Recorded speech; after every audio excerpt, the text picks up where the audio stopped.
I'm excited to introduce our next speaker. So thank you, Braun, for sponsoring. We're going to be talking about navigating malnutrition and sharing insights and strategies. We have Vince Rosche, a PN consumer himself, along with John Stover and Allison Carroll. So please come on up. Thanks, everyone. Thanks for joining us today. So I have a couple minutes just to talk a little bit about who Braun is. Braun is one of the leading medical technology companies, and we try to protect and improve the health and well-being of people around the world. Braun North America is part of one of the largest privately held medical device companies in the world, but we really try to focus on 7 therapy areas, and one of those is leading and advancing the approaches to nutritional care and automated compounding. So we have a comprehensive portfolio of automated compounders and nutrition solutions that can help provide a therapeutic approach to nutritional care. So that's just a little bit about Braun. We do have a table in the back, so if you haven't been by, please stop by before you leave today. Tracy did tell us a little bit about the topic. It is malnutrition. We will be going into discussing malnutrition and getting insight and perspective from a parental nutrition consumer. Vincent will be talking a lot about his perspective, but he will be talking about that a little bit later. We will share some statistics on malnutrition, provide risks and symptoms of malnutrition, and then we're also going to segue into a panel discussion between Vincent and Dr. Stover. Vincent's going to give us a little bit more background on him in particular a little bit later, but he is a lifelong patient on parental nutrition. He's a dedicated advocate for parental nutrition and malnutrition awareness. He shares his journey of resilience, highlighting the obstacles he has overcome. In his role as the Community Engagement Coordinator for the Oley Foundation, he is committed to supporting and empowering the EN and PN community to the best of his ability. We also have John Stover, who's an intensive care physician with broad expertise in clinical nutrition. Following his clinical and academic career as a professor of intensive care, he has been in the pharmaceutical and biotech industry since 2012, working for different pharmaceutical and medical device companies in different management and leadership functions. He joined Braun in 2024, and he's the Deputy Chief Medical Officer for Hospital Care. Thank you both. And I am the Product Manager for Clinical Nutrition at Braun. Braun offers a wide selection of parenteral nutrition solutions, including amino acids, dextrose, and lipid injectable emulsions. I have experience in nutrition support in the hospital and home care settings, which has really strengthened my ability to advocate efficiently for patients in my role. Okay, so let's take a look at these malnutrition statistics. Did you know that 1 in every 3 hospitalized patients becomes severely malnourished in the hospital? Or that hospitalized patients who are malnourished have approximately a 50% higher risk of readmission within 30 days who are not malnourished? Hospitalized patients also have a mortality rate that is over 3 times higher than adult patients without a malnutrition diagnosis. I don't tell you these statistics to scare you, but it's really a way to empower patients. So maybe you're saying to yourself, I'll never remember these numbers. Try to remember this. Malnutrition negatively impacts outcomes. So understanding the prevalence and risk of malnutrition should empower consumers to take proactive steps in their nutritional care. Awareness of these statistics can reinforce the importance of proper nutrition management, encourage self-advocacy, and improve outcomes. Our hope is that understanding the importance of proper nutrition can motivate consumers to communicate with their healthcare providers and encourage them to stay engaged in their care plan. Knowing that others face similar challenges can help them connect with support groups and advocacy efforts, which can make a difference in their care. So I will hand it over to Dr. Stover. Thank you.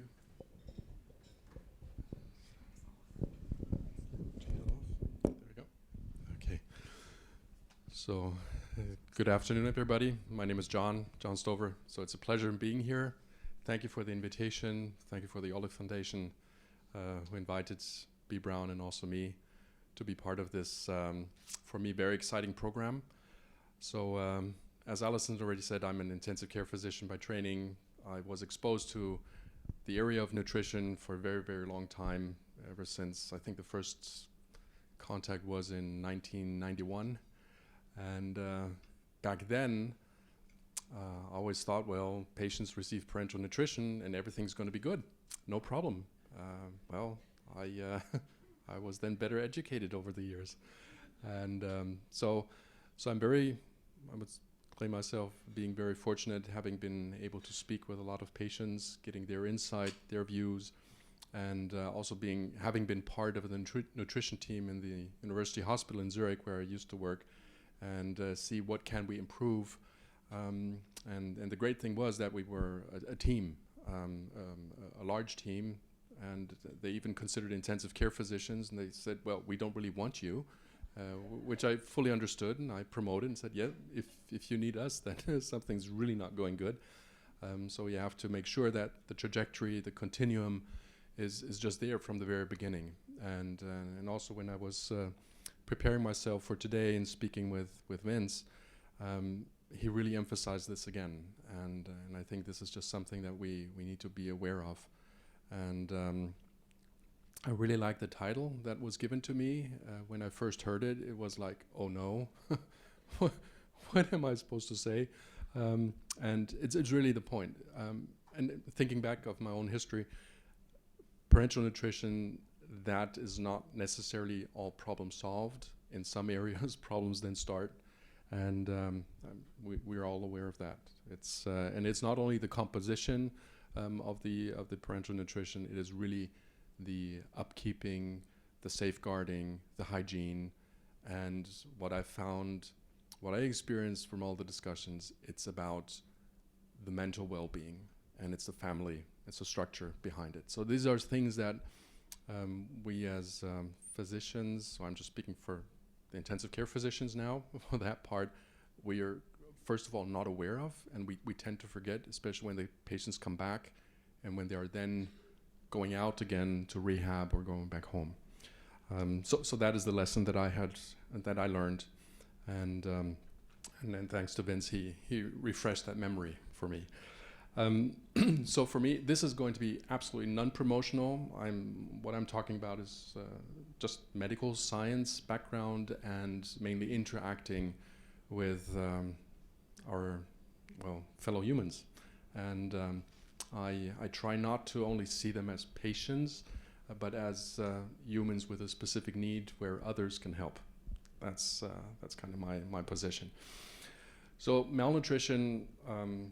I'm preaching to the choir here. We all know that this happens. We just heard it. Allison pointed out. It is of high relevance, and so if we want to define malnutrition, it's all about improper.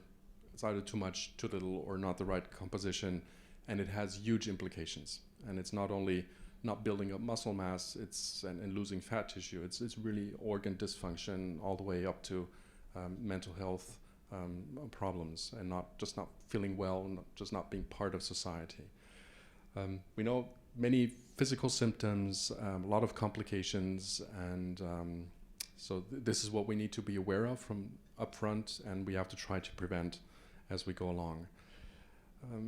Now with the title Malnutrition During Parenteral Nutrition, I tried to dissect this a little. I'm not going to go through all the individual points. For me, there are three big parts. It's the PN-related influences, so also composition, and then issues with hygiene, with infections, sepsis, all those things. Then it's most importantly the process-related issues. So it is not only the individual, it is the entire system behind it, including our rehab program, our social system, with all the support that is needed. And also following up the patients and making sure that none of them are being lost on the way. And then, of course, we have the huge area of PN shortages, something that the individual cannot control, cannot influence. We're just then also victims of a larger scheme, if you wish. So if you want to prevent malnutrition, we have to monitor, for sure. We always have to be on the case. And that is not only the healthcare physicians, it's also the individuals, the patients, the families, parents, caregivers. It's a tough job, and you need to know a lot. And something that I heard this morning again, and which I also learned, we have so many who are not well trained and not well educated, especially with nutrition. At least for physicians, it's not part of the med school program. I was very fortunate. I did my thesis looking at amino acids, and that was my entry to nutrition. So I followed those lectures at med school, but others didn't because it's not mandatory. So this is then something that we need to learn as we go along, unless we have a very definite focus. And it's all about speaking with colleagues and being open-minded and speaking with the patients and listening to them. They know best. That's what I always experienced on the way. We have many different disciplines, not only in the hospitals, but also on the outside world, people who are dedicated, who want to support, who need to support. And that's what we also learned just a few hours ago. If the calls come in Friday afternoon, 3:30, it's all about the individual who's then taking those calls and either dealing with this as a number or saying, well, this is a human who needs help, the family who needs help, and then they start working on the case.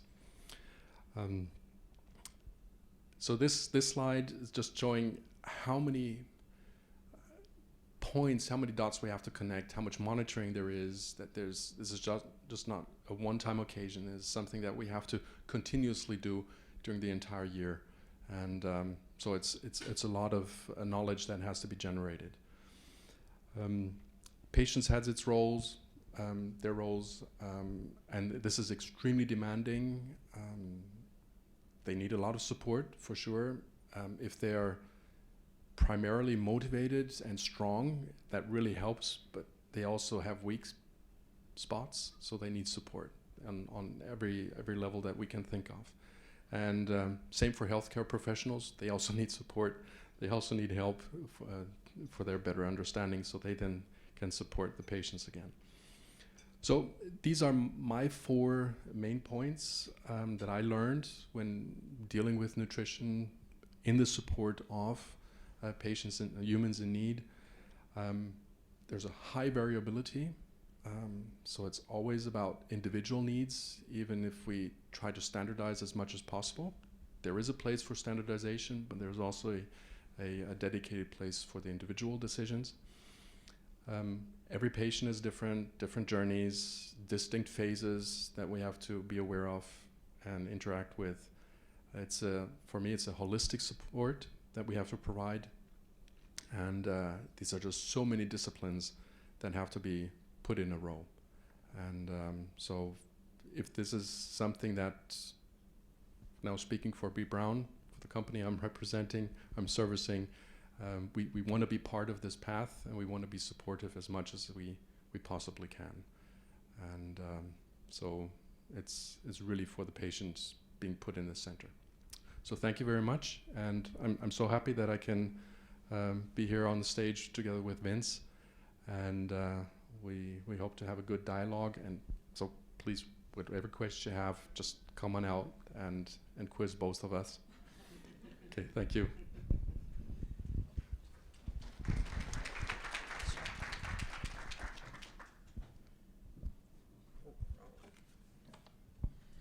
All right, everybody. Thank you again, John, for that. I just want to introduce myself. Thank you for inviting me again to speak today. My name is Vincent Rosche, and I started having issues when I was about 10 months old. We noticed that when I started eating solid food is where the issues became relevant. So nausea, vomiting, bloating. At about a year old, I had my first surgery, which is a LADS procedure. For the people in here in this room that don't know what that is, it's where they take your intestines and put them where they should be. Mine were a little where they shouldn't have been when I was born, so we repositioned those. The issue still continued. At age 4, I was given my first G-tube, and I was diagnosed with gastrointestinal pseudoobstruction in this very state in Nationwide Children's Hospital. They were a big part of diagnosing me and figuring out what was exactly going on at a very young age, because it was a very rare thing to be going through. I also, at age 4, was given my very first G-tube. I was doing tube feeds at that time. Currently, I don't use my G-tube. I use it for just venting and med purposes. At age 6, I was given my very first PICC line for TPN, and that was because of malnutrition, and I just wasn't maintaining my body weight.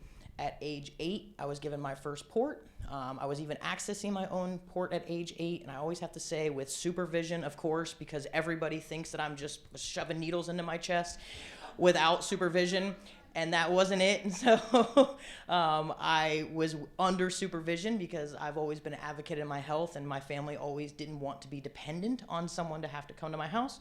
So at age 8, I had learned how to access my own port. At age 13, I still was continuing to have issues, and this is where a new issue has arose, and I had been diagnosed with thyroid cancer. So I was diagnosed with thyroid cancer. I'm good with that now, had radiation, and that was it for that. But at 17, I did what everybody wants to do, and I want to feel normal, and I did what all my friends were doing. So I was eating what they were supposed to be doing, adventuring what they were supposed to be doing, and this only made my health worse. And at age 17, this is where I now have been on TPN consistently, and I'm now 33. I have lost access on my upper body for most of my line, so I have now a femoral central line, and it works for me. It was a big change in the beginning to go from a chest line or a PICC line to be in the femoral, but I have adapted my life to it. As I said, I still use my G-tube for venting and meds. I also have a gastric stimulator. For me, it's worked really well. Some people have mixed results, but for me, it seems to do really well. But IV nutrition has been a part of my life since basically I can remember. Either it was PN or EN, some type of nutrition has always been a part of my life. And malnutrition is something I have struggled with my entire life, even on PN, even on feeds. I was always underweight, I was always malnourished, and no matter what I did, it didn't make a difference to maintain the quality of life. I've had so many ups and downs that nobody should have to deal with, and I've dealt with them all in different things, different ways. One thing for certain, malnutrition can affect so many aspects of your life and should be considered when discussing.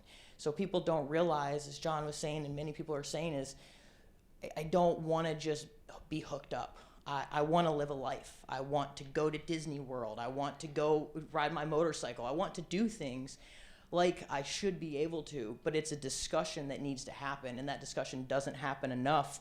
And that's why we're up here, and that's why we're continuing to do all these meetings, is because we need to put the patient and the physician together as a team to figure out what that patient and what that physician can provide for them. And obviously it depends on case by case. Not everybody is going to be able to work. Not everybody is going to be able to go to Disney. But whatever you should or want to do, you should be able to potentially do that and working with your healthcare provider. So that's why I'm up here today, and that's why I love the opportunity to be able to speak on malnutrition, because it's affected my life completely. And now there's some tips and tricks that we'll get into the panel discussion that I can give to people that I've done for myself to advocate, to help my own malnourishment and kind of get rid of that and not really have to worry about that too often anymore. So, yeah.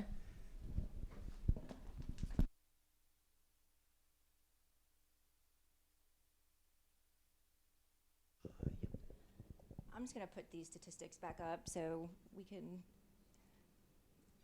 remind ourselves why we're talking about this.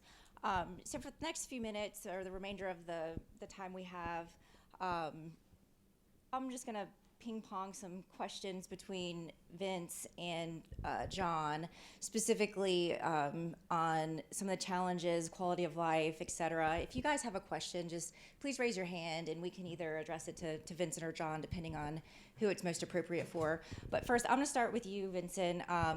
what are some of the challenges you faced related specifically to nutrition? I know you've already touched on some of them, but more specifically, some of the different challenges you faced as you grew up. Just get these little cards really quick. Of course, I left my cards up there. No, they're right here. So, so yeah, it was on? Okay, all right. So I've experienced lots of difficulties. Just to name some of the few is, like I said, the limited venous access I do have. Now I do have a central line in my femoral, and that was a huge change for me. It ended up, I was told, if we take this line out of your chest, you will never have a line again in your chest. I went to the ER for a line infection, and that line was removed by the ER physician, and I now have a femoral central line. So venous access was a number one. TPN rate and time change. This is a big one that for years I didn't know was available. When I first started on TPN, I was 24 hours on TPN. That was miserable for my life. It wasn't something that worked well for me, and it took me years to realize that you can adjust your rate, you can adjust your time based with your physician talking about what you would like to do with your life, if you want to change things up. And that is obviously per person.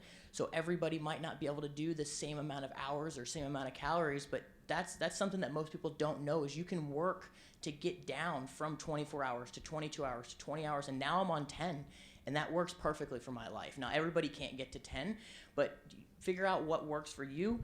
Some of the other issues I've had is interventional radiology. I've had severe issues with them, not wanting to replace lines, asking questions like, why do you think your lines get so infected? Just minimal things like that. Shortages on medications, nutrition supplies. So I recently had to switch from one company to another to get my PN from. And when I switched, the new company wasn't able to get certain supplies, certain medications. So I had to switch, and luckily for me, it did work out, but that's not everybody is the case. And then DME closures. So we're having a lot of people from the TPN and PN world that are just closing, and patients don't really have anywhere to turn, or maybe only one option. In my state, where I'm from, Florida, I now have one option. I was with my last DME for 18 years. It was very scary to say, where am I gonna go after 18 years? I've been doing this, I had a great care team. Luckily, most of my care team has transferred to my new DME, but it has been somewhat of an experience that I don't think anybody should have to deal with. The next thing is pediatrics to adults. That was a major thing. Going from pediatric to adults is 180-degree change. There's nothing that is the same, and there's no transition. It's you're now an adult, and you now go to an adult floor. You now see adult doctors. You see adult nurses. You see everything is different. The care is different. Even the print on the wall. So when you go to a pediatric hospital, there's ducks and flowers and everything on the wall. When you go to an adult hospital, this is what the wall looks like, right? There's no child life. There's none of that. So that is a very big change when you went from last time I was in the hospital, I was on this side, to now I'm now one birthday, and now I'm on a complete other side where I know nobody. So those are just a list of few.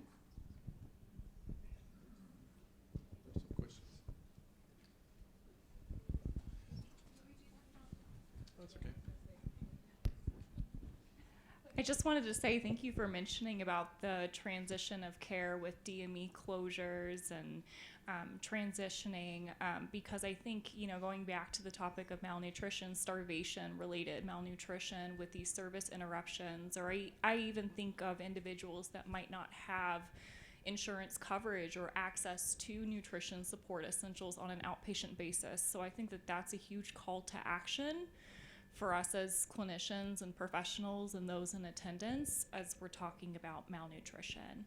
But I do have a question regarding, mentioning that patient experience and quality of life, not knowing at first as a patient that we can cycle TPN, or I even think about some of our enteral consumers not knowing that there are different modalities to feeding, like cyclic or bolus or gravity.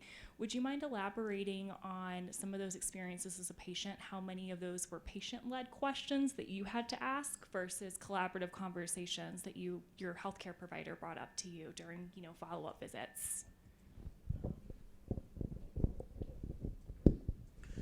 So I'll be honest, all questions like that have always come from me. I've always wanted to be doing something different, here and there, changing my life. I didn't think I could work. I didn't think I could have a girlfriend or an apartment and things like that, but I made it possible. And I think all my questions were always me advocating, I want this of my life. I want to do this. There was very rarely have I ever been asked, what do you want to do on PN? Do you want to be able to do things? I was never asked that. It was always, this is impacting my life, so can we switch this because this is impacting my life? I don't want to go to high school all day on TPN. Can we adjust this so now I'm only 3 p.m. after school to the next morning? That was all questions that were always me. Unfortunately, my care team didn't ask those questions, but I find more questions are being asked now.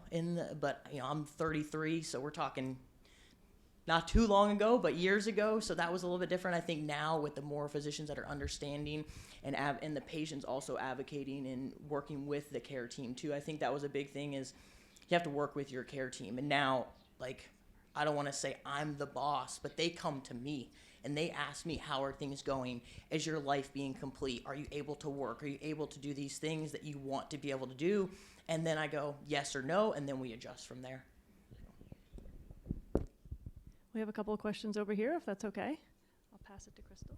Hi, I'm Crystal Killian, and I'm actually asking this question on behalf of Vanessa. She was trying to figure out how to word it, so I'm going to word it for her. She's currently on 24/7 EN trickle feed.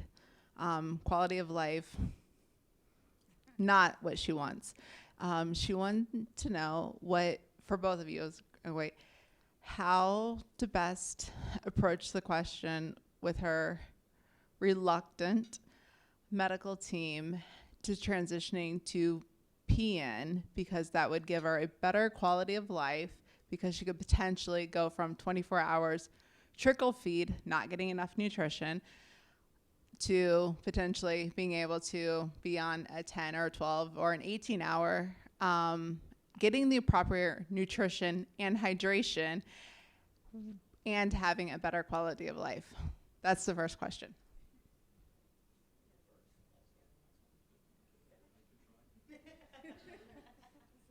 So physician's view or nutrition team's view is always safety first. And so there's always this Damocles sword, if you wish, of line infections, sepsis, death, or multi-organ failure, and then ultimately, worst case, death. So this is something that we're always aware of, that we are basically sworn oath to not to induce harm. So that's going to be a tough one. Quality of life, of course, is going to be, as far as I'm concerned, is a very important argument that the team has to understand.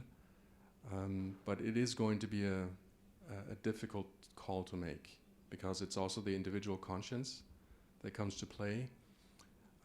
And it is, of course, also the experience that the team has made. So if they are fortunate and had very little or very few cases that went wrong, then they'll probably be more inclined to be courageous. And if they had already bad experience in the past, then of course it's going to be difficult. I don't know how it is in the US, how much the individual patient can insist on receiving a certain type of treatment. I know in Europe it is more of an option that can be followed, also with a different legal system. So this is definitely something that. Wouldn't malnutrition be a trigger, though? Speaking back to your topic, how would that Right. Well, so if the malnutrition has already advanced to such a far extent, then maybe this can be a leverage right there. But then again, what parameters are you to use for that? So is it something that you're envisioning, which is going to happen down the line in several months, or is it something that is like at the doorstep? It's going to be happening tomorrow. That's like, right. So I cannot give you a definite answer. I can only give you, in Europe, we have a bit of a different leverage than here in the US. So for that specific question, I don't know, there are probably I've seen David here. Sorry for calling you out, but you're like my anchor point now. So maybe you can share your views on that. But I'll just hand over to Vince, and then maybe can call on you.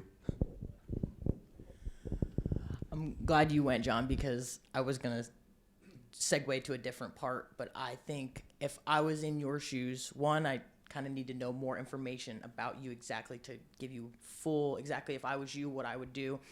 But I would say advocate. So advocate your quality of life. Advocate the things that you want to be able to do that you're not able to do now. So I want to be able to do this. I can't do that because of this. I understand where John's coming from, where PN requires central line, so that becomes with infection. But quality of life matters. And without a quality, what is life, right? Like, what is that? So my thing is, if you've tried, you're reaching out, you don't get where you're supposed to be, or the information that you would like to help your quality of life, David Mercer, someone else. I wouldn't say just run away from your current doctor because you're not agreeing everything eye to eye. But if you've tried your best, it's not working out, get a second opinion. If the person's not listening to you, there's a lot more physicians and clinicians that will listen to you.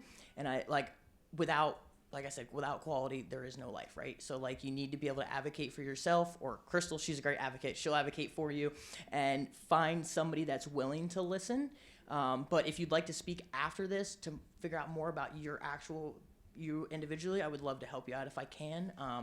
But just from that's what I would say. Advocate for sure. Okay. Yeah, so I'll say a few comments about us, and then just some general issues that I think people face. So one of the biggest programmatic changes that we've made philosophically is we have changed the way we approach nutritional care completely. So now everything stems from the first concept is quality of life, and so and it's completely changed the way we manage nutrition. And it's taught me a lot of things that I wouldn't have expected. Back in the day when I was younger, and I would be all about, okay, we got to cut down on TPN, and we have to push enteral feeds, and et cetera, et cetera. And as I've grown and matured, probably just more as a human than even as a physician, I've just come to chill a little bit and recognize that if the decision always stems from really sitting back and saying, the first question is kind of like, so how's your life? Like, what's going on? What's good? What's bad? What sucks? What doesn't suck? What do you want to do that you can't do right now? And then you sort of build the program around that. Now, that all sounds well and good, right? And we jokingly say, oh, yeah, go see Dave and his team or something, which you totally can, except that the reality is for most people, it isn't that easy to do. And if this person has, the provider that you got has some interest in you, then, you also hate to alienate them because it may be the only person in your community who has any interest. And so, Beth stepped out probably, yeah. It was something that we had talked about her own situation, right? Is, people are always in this dynamic balance where you want to get what you want, but sometimes the practical reality is you also have to figure out how that works in the context of your hometown and where you are and what's available.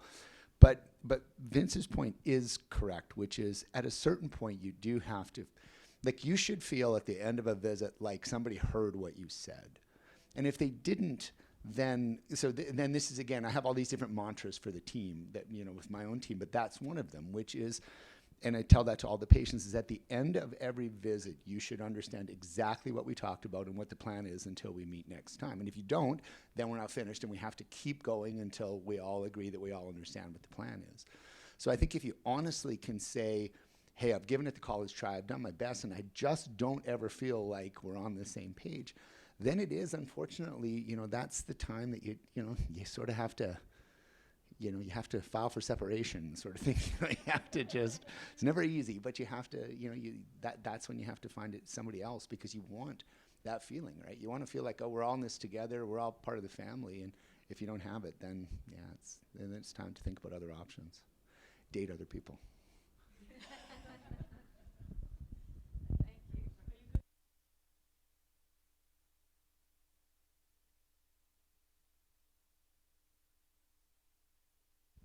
So my own question is more technical. It's about amino acids. I'll put it in your wheelhouse. but it's actually to both of you.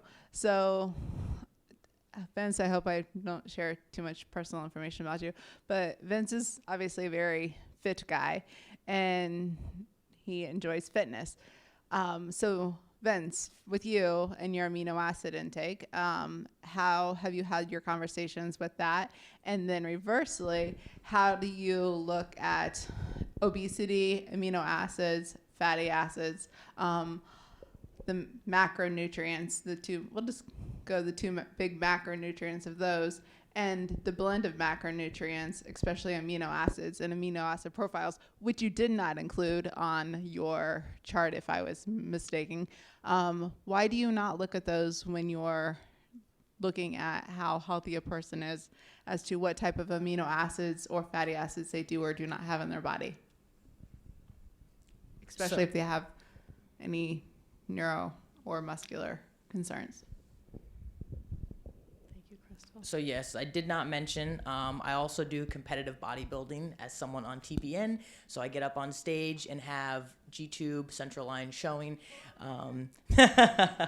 Come after the conference, I will gladly show you. I have them on my phone. We don't need to embarrass myself in front of everybody. I will show a select few, but I advocate for my goal. So obviously I am different. I go to the gym 6 days a week. I actually came from the gym. So I used to be a personal trainer for 5 years and teach people how to lose and gain weight and gain muscle. And I advocate, and I've worked with my care team to dial in the macros that fit my need. So I call them and say, hey, a bodybuilding competition is coming up and it's time to cut and shred a little bit of water weight. So we need to back this part down. Okay, time to bulk up now. It's time to increase our protein. And again, we work with my care team to figure out the hours per protein per hour. There's a certain math formula. They do that part. I just tell them what I'd like to see of it, and then we work together. They come up with the formulation, and then we sit down and we go, okay, that seems to work. Or if that formulation isn't going to work, they call me back and they say, it can't be done, dude. You're trying to be too heavy. You're trying to be too big. It can't be done. And I've done that. Recently, I just tried to have my TPN adjusted from 7 days to 6 days, and they went from 10 hours to 13 hours to remain the same calories per week. That wasn't going to work for me. So I chose, let's just keep it at 7 days. Does it really affect my life to have 1 day off? It could make it a little bit better, but the 13 hours for 6 days is a lot harder for me to adjust. So it's really about communicating my overall goal and overall needs, and then working with them to see if that's even accomplishable, because some of the times I call them and they're like, there's no way. They don't even do the formula. They're just like, you're crazy. There's no way we can do this, because I already know you can't go on 8 hours of TPN compared to what you have now. Okay, no big deal. But I like that I have that relationship, so that way if I'm crazy, they tell me, you're crazy. It can't be done. And then if I call and I say, I would like to adjust this, they go, okay, cool. Let's see if it can be done, and it try to be done. And then I leave all that formulas and all the technical stuff to the care team. I just hope it can be done. Hopefully John can give you more of that side.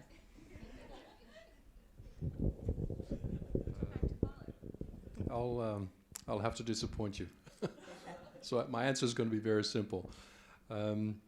Monitoring essential fat or fatty acids is much easier than working with amino acids. So there are certain, lab analyses that you can do to determine if you have enough essential fatty acids. So that is the good part. Then about composition, yes, there are different views on that, what composition should be like. At the end, it's more monitoring essential fatty acids and just making sure you're not developing a deficiency, which I think today is not so much of a concern as it used to be in the past. So we have really made progress there. For the amino acids, that is a completely different story and it's very difficult. We know that there are essential amino acids, non-essential, glucogenic, ketogenic, you name it, proteogenic, getting the right mix. So if you look at the guidelines, it's bad. Right. And then it's the individual response. How much amino acids are you actually infusing to build a protein? And so I think this is my personal take. Whatever we have been trying in the past for all those decades, as long as there's inflammation, it's really going to be difficult in making use of the nutrients as if we were using them when we're not inflamed. And we probably, if somebody's requiring artificial nutrition, there's always some form of inflammation going on. So that alone is going to be so difficult. So that's what I meant with we're going through distinct phases. So each phase is going to be different. I don't think we'll ever get it right. So this is me speaking as a scientist now, having been profiling for so many years of amino acids. And then to make it even more complex, whatever you measure in plasma does not really tell you what's going on intracellularly. So measuring what happens in red blood cells, okay, that's one part, but all the other cells are not red blood cells. So it's difficult.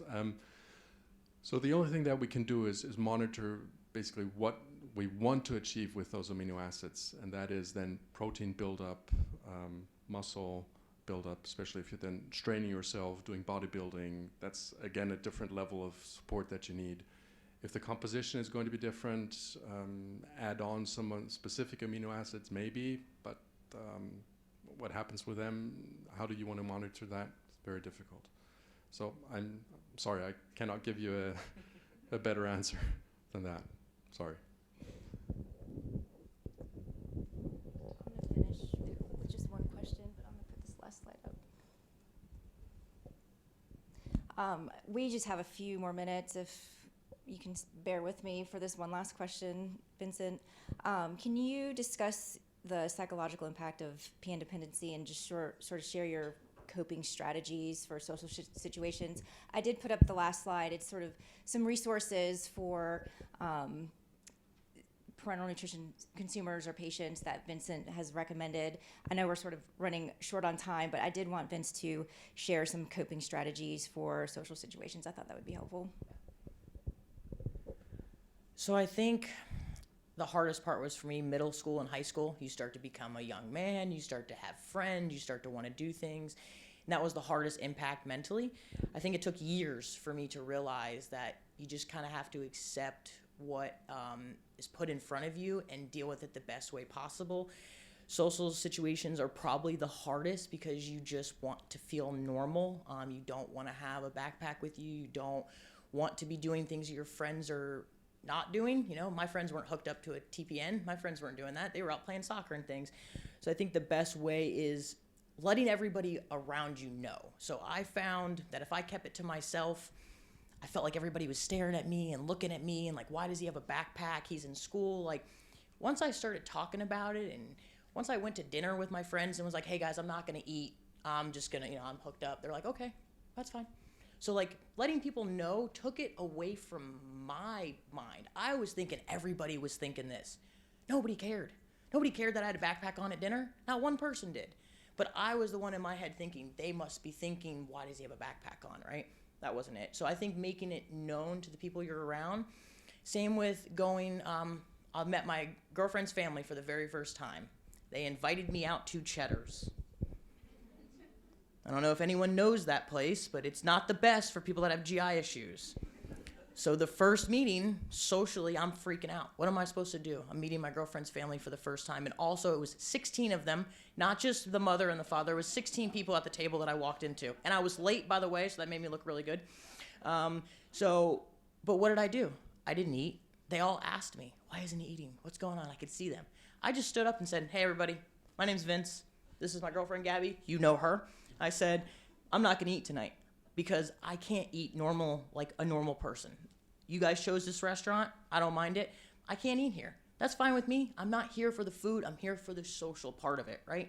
That's why I came. So I think it's really getting the people around you to know and getting it off your chest. Like, let people know this is what I'm dealing with. You know, I'm at Thanksgiving dinner, but I don't need to eat. I'm here to hang out with my family. So I think that's the biggest thing is for me personally, I always made it a bigger deal in my head, I think. And then once I started telling people this is what I'm going through, it kind of made them support me. And then also, if someone that wasn't in our group said something, I didn't have to say anything. All my friends or family was like, hey, he doesn't eat. You don't be asking him those questions, and then it would just be gone. So I feel like people could then advocate for me when I wasn't able to advocate for myself as well.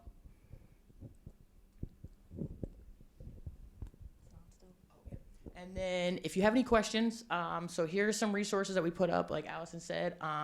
Oley has some great resources. You could take a picture of this slide, so because they're not linked or anything. Aspen, of course, we all know why we're here, so they have some great resources. A couple Facebook groups that I actually personally a part of, and I love being a part of them, is TPN, Total Perinatal Nutrition Support Group, and then Living Life on Total or TPN. So both of those groups are really good. I find that people are in there trying to figure out how to live somewhat of a normal life on PN. So I really like those two groups. And then that's my contact right up there. So if you have any other questions, or you can email info@oley.org as well. And then remember to register for our annual conference, because you're not only going to see great things like this, but we're going to have a fashion show. And I can't wait for you guys to see our fashion show. It is amazing. People dress up with their pumps and things. It's a whole experience. So, but thank you for being here. It's been a great experience. Thank you so much. Thank you, Vince. Thank you, John. Thank you, Allison. And thank you to Braun for that very insightful and engaging conversation. We're going to take a little break now, and then we're going to get to our 2:15 presentation.